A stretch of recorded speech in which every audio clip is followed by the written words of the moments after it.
क्या क्या करूं मैं? क्या क्या करूं मैं? पता पता बल्लू, जब मुझे गुस्सा आता है तो मैं क्या करता हूं? मैं शुरू जाता। मेरी एक टांग नकली है। मैं हॉकी का बहुत बड़ा खिलाड़ी था। एक दिन वो मेरे मुंह से उदय भाई के लिए कुछ गलत निकल गया, तो उदय भाई ने मेरी हॉकी स्टिक से मेरी टांग के दो टुकड़े कर दिए। लेकिन दिल के बहुत अच्छे, फौरन अस्पताल लेके गए, ऑपरेशन करवाया, नई टांग लगवाई, बच्चों के लिए खिलौना, साड़ी बीवी के लिए लेकर आए, और फिर मुझे अपने घर तक छोड़ने आए। मेरी एक टांग, बस बस बस बस बस बस बस। जटाटवी कलज्ज्वल प्रवाह पावित स्थले गले विलंबे लांबिता भुजंग तुंग मालिका दगद दगद दगद जवल ललाट पट्ट पावके किशोर चंद्रशेखरे रति प्रतीक्षणम मम। जिंदगी में अगर कोई इंसान संघर्ष करता है तो फिर उसके संघर्ष का फल उसे मिलता है और वो नई बुलंदियों तक पहुंचता है। आज हम बात करने जा रहे हैं बॉलीवुड के कलाकार से, कॉमेडियन भी हैं और बहुत सारी फिल्मों में आपने इन्हें किरदार निभाते हुए देखा होगा। मुश्ताक खान साहब हैं आज हमारे साथ। गदर 2 की सफलता के बाद सर हर जगह चर्चे। Thank you very much. दर्शकों को धन्यवाद देना चाहिए। दर्शकों ने ये जो इस फिल्म को प्रसाद दिया है, ये बहुत बड़ा अच्छा प्रसाद है। और मैं समझता हूँ कि बहुत एक लंबे अरसे के बाद थिएटर में लोगों की वापसी हुई है। निराशा थी कि पता नहीं लोग थिएटरों में आते नहीं हैं, बड़ा मुश्किल था, टिकटें बिकती नहीं थी, फिल्में चल नहीं रही थी। और बॉलीवुड को लोग कह रहे थे कि यार ये क्या हो गया, बॉलीवुड को अच्छी फिल्में नहीं बना रहा है, साउथ की फिल्में बहुत अच्छी जा रही हैं। तो इस तरह का बड़ा कंपटीशन सा हो गया था। बट इस फिल्म ने एक निराशा को आशा में बदल दिया और खुशी में बदल दिया। और आज सिर्फ अनिल शर्मा या प्रोडक्शन या जी वाले या सनी पाजी या उसमें काम करने वाला कलाकार ही नहीं, बल्कि बाकी इंडस्ट्री के लोग भी, बॉलीवुड के लोग भी बहुत खुश हैं कि एक अच्छी फिल्म, अच्छी शुरुआत हुई है। और फिल्म को जो प्रतिसाद मिला है उसके लिए दर्शकों को बहुत बहुत धन्यवाद है। सभी लोग खुश हैं। रामलीला से लेकर माया नगरी तक का सफर कैसा रहा? रामलीला के मंच पर कौन सा किरदार, और फिर माया नगरी में तो किरदार सभी जानती हैं। जी, अब मैंने रामलीला किया, मैंने छोटे छोटे नाटक किए, स्कूल में किया, कॉलेज में किया। एक्टिंग मेरा बड़ा शौक था, हॉबी थी पहले। मुझे ऐसा लगता था कि मैं एक्टिंग के अलावा कुछ नहीं कर सकता। बहुत ही सोचता था मैं क्या करूँगा यहाँ पर, क्या है इसको। बट मेरे प्रोफेसर्स, मेरे टीचर्स ने और मेरे कुछ गाइड जो थे हमारे, सुरेश जरगर दादा हमारे, उन्होंने मुझे बहुत ज़्यादा बूस्टअप किया। और मेरे भाई ने, महफूज खान ने मुझे बूस्टअप किया। उनको लगता था, उनको मालूम था कि एक्टिंग के अलावा कुछ नहीं कर सकता। उनके सपोर्ट से मैं मुंबई तक आया।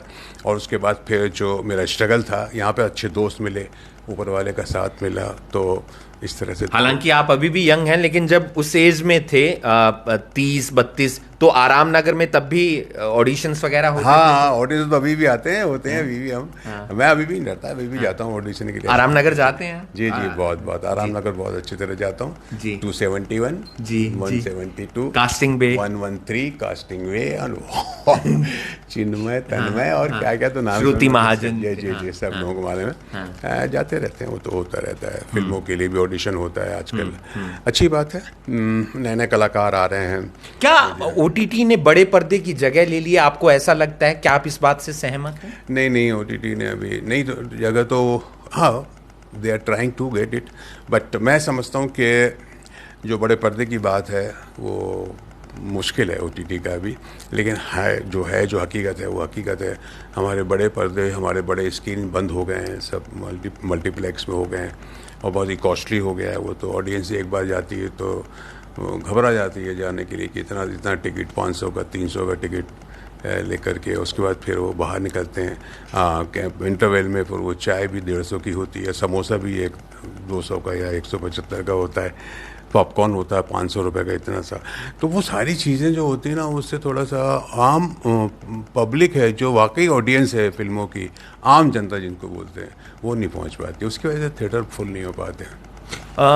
महेश भट्ट जी से मुलाकात शायद जिंदगी का टर्निंग पॉइंट था? जी जी, ज़रूर। उसको, और वो महेश भट्ट से मिलाने वाले और इस टर्निंग पॉइंट को बनाने वाले सलीम खान थे, सलमान खान के पिता। और थिएटर था सब। मेन तो मेरा थिएटर था, जो मैं थिएटर करता था। इप्टा जो है भारतीय जन नाट्य संघ, इंडियन पीपल्स थिएटर एसोसिएशन, जो पूरे मतलब हिंदुस्तान में है, वो एक बहुत बड़ा थिएटर है जिसमें ए.के. हंगल, कैफी आज़मी, बलराज साहनी और भी बहुत सारे लोग जो थे जुड़े हुए थे, रमेश तलवार, एम.एस. सत्ती वगैरह। इन्होंने इप्टा को ज़िंदा रखा और वहाँ मैंने ज्वाइन करके वो मेरे लिए बहुत ही फ़ायदेमंद रहा। वहाँ पर डायरेक्टर्स आते थे, उन्होंने सलीम भाई ने मेरा काम देखा और मुझे बुलाया और महेश भट्ट से मिलाया। क्या कुछ कहना चाहेंगे सर, जो यंगस्टर्स जा रहे हैं, लगातार एक क्रेज़ है बॉलीवुड को लेकर, लेकिन बीच में दम भी तोड़ जाते हैं, वापस आ जाते हैं या और परेशानियां हो जाती हैं? एक ही छोटा सा प्रॉब्लम है आजकल, जैसे कि हमारे वक्त में बहुत गहरा स्ट्रगल था, बहुत ज़बरदस्त संघर्ष था, क्योंकि मैंने डोर टू डोर जाना, डायरेक्टर के पास जाना, प्रोड्यूसर के पास जाना और फिर थिएटर करना। अभी वो नहीं है, अभी वो सारी चीज़ें नहीं हैं। अभी तो इतना आसान हो गया है कि इतने ज़्यादा प्लेटफॉर्म बन गए हैं, क्योंकि आज OTT है, आज वेब सीरीज़ है, आप सीरियल्स हैं, टेलीविज़न देखिए ना कितना है आज, फिल्मों के अलावा कितने सारे साधन हो गए हैं। हमारे वक्त ये साधन नहीं थे, हमारे वक्त सीरियल भी नहीं था, टेलीविज़न भी इतना कुछ नहीं था, ना वेब सीरीज़ बनती थी। तो हम लोग बहुत स्ट्रगल किया हम लोगों ने फिल्मों के लिए। दम तोड़ देने वाली जो आपने बात बोली, उसका रीज़न वही है, जब आप बहुत मेहनत करते हैं, थिएटर करते हैं, आप में इतना परिपक्वता आ जाती है, जहाँ पे आप इतने ज़्यादा मंच जाते हैं, यू नो दैट, अपने आप को, फिर आप टिके रहते हैं। मैं आपको सही पेशेंस बहुत ज़रूरी, मुझे बहुत ज़्यादा पेशेंस हो जाते हैं। अभी क्या, आप यहाँ से डायरेक्ट गए, सीरियल मिल गया, कोई फिल्म मिल गई आपको, और आपको लगा कि आप बहुत हो गए, बन गए कुछ, तो वो क्या, जब तक कोई चीज़ स्ट्रगल करके, संघर्ष करके नहीं आती, तो उसकी वैल्यू नहीं समझ में आती। स्त्री 2 आ रही है, अभिषेक बनर्जी, राजकुमार राव, यही है आर्टिस्ट हैं? सेम। कैसा लगा उनके साथ? बहुत बढ़िया। अभी हमने एक शेड्यूल किया है यहाँ पे चंदेरी में जी, भोपाल के पास है जी। अभी दूसरा शेड्यूल उनका नवंबर-दिसंबर में जी। और इसके अलावा कोई और फिल्म? इसके अलावा एक और हमने अभी एक नाम बताए थे, लव की अरेंज मैरिज जी। ये ऐसी फिल्म है जिनको हम पता। बाकी मैं बहुत वेब सीरीज कर रहा हूँ और भी फिल्में कर रहा हूँ। बस खुश हैं सर फिलहाल जिंदगी से? क्योंकि जिंदगी में खुश होना बेहद ज्यादा सर, मैं हर हाल में खुश रहता हूँ, जैसा हूँ मैं, जैसा ऊपर वाला रख रहा है उसका शुक्र अदा करता हूँ, और बस बढ़िया मस्त रहने का। ऐसा नहीं है टेंशन, क्या है कि कंपटीशन जिस दिन आपने सोच लिया और दिमाग में बैठा लिया कि यार वो उसकी कमीज मेरी कमीज से ज़्यादा सफ़ेद क्यों, उस दिन आप ख़त्म हो जाएंगे। उसकी गाड़ी मेरी गाड़ी से बड़ी क्यों, उसका घर मेरे घर से बड़ा क्यों, फिर आप कुछ नहीं कर पाएंगे, फिर वो पागल हो जाएंगे, या तो आप डिस्टर्ब हो जाएंगे। आप वो मत, अगर कंपटीशन करना है तो अपने आप से करो कि आज मैंने ये किया, कल मैं और अच्छा करूँगा, इससे भी और अच्छा करूँगा। और भाटिया जी और बाकी तो 2 भाटियाँ हैं जिंदगी को और बेहतर या मजा आ जाता है यहाँ आकर के, अपना आके थोड़ा चेंज भी मिलता है, लोगों से मुलाकात होती है, अच्छे लोग मिलते हैं। बहुत बहुत शुक्रिया सर, आपने हमसे बातचीत की। मुश्ताक खान साहब, जो तमाम फिल्मों में आपने उन्हें देखा होगा, हाल ही में गदर 2 एक अच्छी सक्सेस के साथ बड़े पर्दे पर आई, और आने वाले समय में भी बहुत अच्छी फिल्मों में वो नजर आएंगे। आप बने रहिए करनाल ब्रेकिंग न्यूज के साथ। और एक बात उन्होंने कही कि संघर्ष करिए, पेशेंस रखिए, आपको सफलता जरूर हासिल होगी। आप देख रहे हैं करनाल ब्रेकिंग न्यूज, मैं हूं आपके साथ हिमांशु नाथ। एक सीरियल आपको याद होगा, चंद्रकांता, और वहां पर उन्होंने बेहतरीन किरदार निभाया था।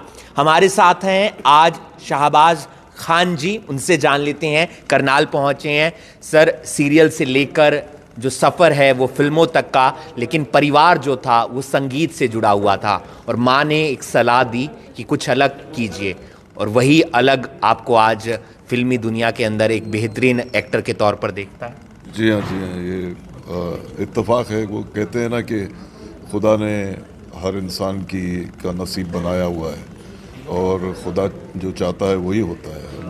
मैं खुदा नहीं चाहता था कि मैं अपने वालिद साहब की तरह गायक बनूं या संगीत को फॉलो करूं, तो उन्होंने कहा, मम्मी ने कहा कि कुछ आप और कीजिए। तो मैं कुछ ना कुछ ऐसा करना चाहता था जो आर्ट से, कला से वाबस्ता हो। तो मैंने एक्टर बनने का सोचा, और बस उसी में काम करता रहा। चंद्रकांता से लेकर फिल्मों तक का सफ़र सर किस तरीके से रहा, कहाँ पर स्ट्रगल रहा, और किस तरीके से अपनी एक पैंठ बनाई? ये स्ट्रगल कहना तो गलत बात है, क्योंकि मैं अपनी ज़िंदगी को कभी स्ट्रगल नहीं मानता। मैंने जो कुछ गुज़रा है, अच्छा वक्त, बुरा वक्त, एक एक्सपीरियंस रहा है, तो मैं कभी अपने शुरुआती दौर को स्ट्रगल नहीं कहूँगा। वो एक पीरियड था। अभी देखिए, कोई बच्चा अगर चलना सीखता है और वो चलते चलते गिर जाता है, उसको स्ट्रगल तो नहीं बोलेंगे आप। उसको ये बोलेंगे कि वो चलता है, गिरता है, फिर उठता है, फिर चलता है, चलना सीखता है, तो उसको मैं स्ट्रगल नहीं मानता। वो मेरी ज़िंदगी को बनाने का, मुझे आगे बढ़ाने का एक हिस्सा रहा है। चंद्रकांता ने एक अलग पहचान दी, आपको लगता है उसी के कारण जो बाकी काम है वो मिलना शुरू हुआ? नहीं, मेरा सबसे पहला सीरियल था the sword of Tipu Sultan, जिसमें मैं हैदर अली की भूमिका की थी मैंने। वो बहुत ज़्यादा मुकम्मल हुई थी, बहुत पॉपुलर हुई थी। और उसके बाद फिर मैंने 93 में Chandrakanta the great Maratha 2 serial किए, दोनों बहुत कामयाब सीरियल थे। और चंद्रकांता में मेरा रोल बिल्कुल अलग था, क्योंकि इसमें मैं टीपू सुल्तान में वॉरियर था, इसमें मैं एक लवर बॉय था, प्रिंस। तो बहुत मज़ा आया। वो दौर एक अजीब दौर था, बड़ा बहुत खूबसूरत दौर था। उस ज़माने में, आज के ज़माने में बहुत ज़मीन आसमान का फ़र्क है। उस ज़माने में दिल से काम हुआ करता था, अब दिमाग से काम होता है। क्या आजकल ब्रेक ले रखा है या थोड़ा सा शांत चल रहे हैं? हाँ, मैं थोड़ा सा रिलैक्स चल रहा हूँ कि अभी वेब सीरीज़ एक कर ही रहा हूँ। और अब तो हम लोग पैंडेमिक से अभी अभी निकल कर आए हैं, तो अभी अभी चीज़ें उभर रही हैं, अभी अभी चीज़ें सामने आ रही हैं। कैसे बना, अभी पूरी तरह बना नहीं है। अब जाके फिल्में चलनी शुरू हुई हैं, पठान और गदर के बाद। तो अब आगे आगे दौर इंशाल्लाह सबके लिए अच्छा होगा। काम में भी लोगों ने काफ़ी सफ़र किया है, लेकिन धीरे धीरे सब चीज़ें जगह पर आ रही हैं और hopefully everything will be alright. एक आखिरी सवाल, जब बुरा दौर आता है, चाहे वो किसी इंडस्ट्री का है, किसी पर्सन का है, तो वहाँ पर किस तरीके से अपने आप को मजबूत रखा जा सकता है बजाय कोई गलत कदम उठाने की? सबसे बड़ी चीज़ तो कोई किसी तरह का भी दौर आए, इंसान को हंसकर गुजारना चाहिए, क्योंकि अच्छा दौर नहीं रहता तो बुरा दौर भी नहीं रहता। हर चीज़ जो है आनी जानी है। ज़िंदगी में एक बात इंसान को हमेशा याद रखनी चाहिए कि हर चीज़ आनी जानी है। अगर ये चीज़ इंसान समझ ले तो ना उसको अपने किए पर गर्व, बहुत ज़्यादा गर्व होगा, अभिमान होगा, और ना ही अपने फेल होने पे दुख होगा। इंसान को अब ये समझना चाहिए कि जो चीज़ आ रही है वो जाएगी, जो आता है वो जाता है। इंसान आता है, जाता है, फूल खिलते हैं, मुरझा जाते हैं। तो ज़िंदगी को ऐसे चलाना चाहिए कि ऐसा, अब बहुत ज़्यादा आप सीरियस लोग, अरे मैं तो बहुत कामयाब हो गया, मैं, मुझसे बड़ा कोई नहीं है, वो चीज़ें ज़्यादा नहीं टिकती हैं। कोई डायलॉग सुना दीजिए। अब मैं रावण का आज रोल करने वाला हूँ, रामलीला में करता हूँ हमेशा। दिल्ली के अंदर? दिल्ली में करता हूँ। लवकुश रामलीला? लवकुश में नहीं, मैं धार्मिक में हूँ। धार्मिक में? और मैं हूँ और बिंदु दारा सिंह हनुमान बने हैं उसमें। तो मैंने जो रावण के लिए, हाँ थोड़ी बहुत चल रही है कि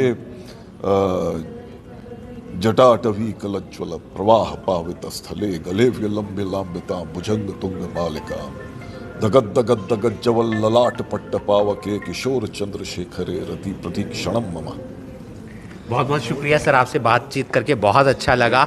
और करनाल पहुंचे हैं, भाटिया इवेंट्स की तरफ से इवेंट करवाया जा रहा है, उसमें शहबाज खान भी एक मुख्य अतिथि के तौर पर यहाँ पहुंचे हैं। लेकिन उन्होंने ज़िंदगी से जुड़ी हुई एक बात कही, वो सभी को अपनी ज़िंदगी में लेकर आनी चाहिए, अमल करनी चाहिए कि जब आपको सक्सेस मिल जाती है तो ज़्यादा गर्व महसूस नहीं करना चाहिए, ज़्यादा आपको ताव में नहीं आना चाहिए कि मैंने बहुत कुछ हासिल कर लिया। और जब आपका बुरा वक्त चल रहा है तो ये टेंशन नहीं लेनी चाहिए कि बुरा वक्त आ गया है।